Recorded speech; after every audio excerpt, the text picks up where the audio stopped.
Well, joining us now from Capitol Hill for more on President Obama's jobs bill is a founding member of the Tea Party caucus. Senator Mike Lee is a freshman Republican from Utah. Senator Lee, thanks so much for joining us. Let's tackle first this jobs bill. And I believe that you were on the record when you said after President Obama's speech last week that you felt like you were being lectured by him on how to create jobs. Have you changed your view on this since? No, I haven't, but that was in reference more to the tone of the speech. Since then, we've had an opportunity to review the bill that he submitted to Congress, and I'm not pleased with what I see. This appears to be more of the same that got us into trouble, that made our jobs problem worse, that made the housing market worse. We don't need more stimulus spending. What we need is to get government out of the way. So what is most egregious to you here in this bill? Well, look, we've had $800 billion of stimulus spending under this president. We've added $4 trillion to the national debt under this president. We don't need another $447 billion of stimulus spending. That didn't work, and in fact, it made the problem worse. And so that's really the problem, is that it involves more government spending, all of it borrowed. Okay, well then, Senator, though, is there nothing in this bill, though, that you can support? Absolutely nothing?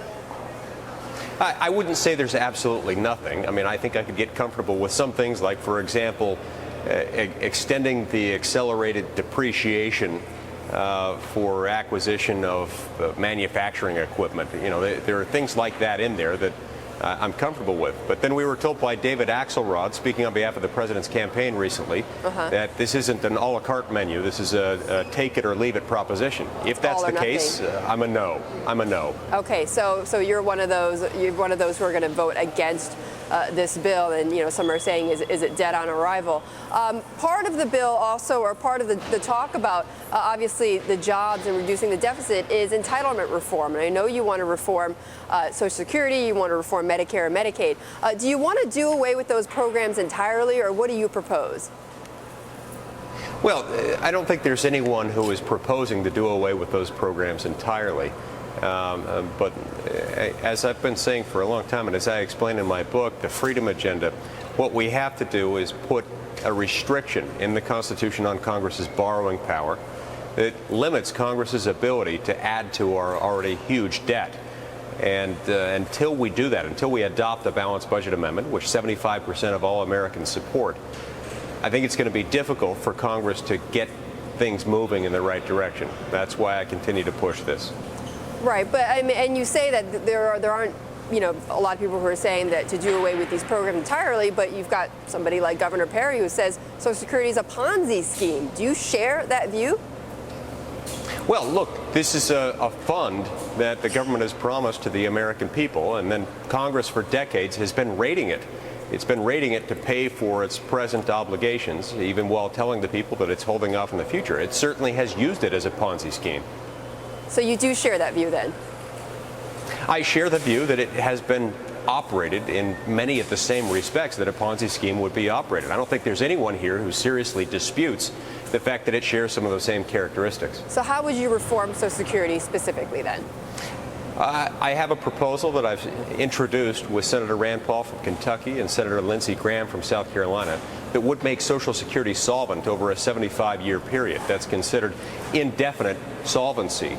By slowly raising the retirement age, not affecting the benefits for current retirees, current beneficiaries, or anyone who is about to become within the next few years a retiree under Social Security.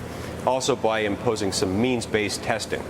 And if you adopted just these simple reforms, and if you did it now, you could make that solvent without affecting any of America's most vulnerable. It is just so interesting. You know, there's so many proposals on this, and they do seem like very simple solutions, delaying retirement age and those sorts of things to get that program solvent. Overall, though, Senator, let me just ask you, you know, from our Bloomberg poll, you just heard Peter Cook give some of the results.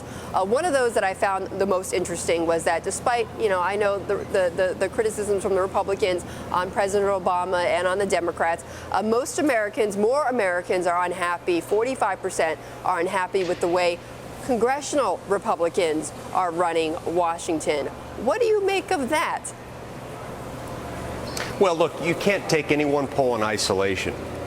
and read into it something that's going to, dictate the outcome of my individual votes. If you ask Americans how they feel about their member of Congress, even about their Republican member of Congress, you'll get back a very different answer. It's much easier to blame an institution than it is to focus on an individual but or an individual voting doesn't it record. highlight some deficits in leadership among the Republicans? It highlights a broad dissatisfaction among the American people with the way their government has been operating. A government that has accumulated a $15 trillion debt, roughly equivalent to our gross domestic product.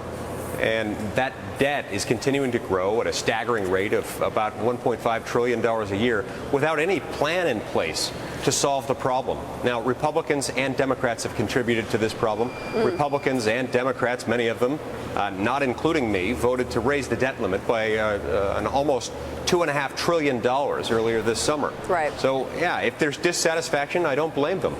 Okay, Senator, we will leave it there. Thank you very much. I appreciate you joining me, Senator Mike Lee.